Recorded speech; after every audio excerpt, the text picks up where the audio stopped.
কলকাতার ইতিহাস মন্থন করলে বোঝা যায় এই শহরটা কত প্রাগৈতিহাসিক ঘটনা এবং স্থাপত্যের সাক্ষী।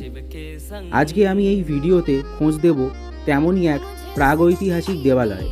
স্থানটির নাম হলো বরিশা দ্বাদশ শিব মন্দির। বেহালা শখের বাজার অঞ্চলে অবস্থিত 350 বছরেরও বেশি প্রাচীন এই মন্দির আজ প্রচার আর যত্নের অভাবে ভগ্নপ্রায় দশা পেয়েছে। কলকাতার বুকে সম্ভবত এই দ্বাদশ শিব মন্দিরটি সবথেকে প্রাচীন এবং অন্যতম। দ্বাদশ অর্থাৎ 12টি শিবলিঙ্গ এখানে যুগ যুগ ধরে বিরাজমান। এখানে সেভাবে সাড়ম্বরে পুজো হয় না, নেই কোনো জাঁকজমকপূর্ণ সাজসজ্জা, কিন্তু এর ঐতিহ্য অনেক বেশি এবং অমূল্য। সাবর্ণ রায়চৌধুরীদের দ্বারা নির্মিত এই মন্দির 17শো শতাব্দীতে প্রতিষ্ঠিত হয়। আমি এই ভিডিওর মাধ্যমে কলকাতার এক অতি প্রাচীন অথচ অজানা মন্দিরের সন্ধান দিলাম।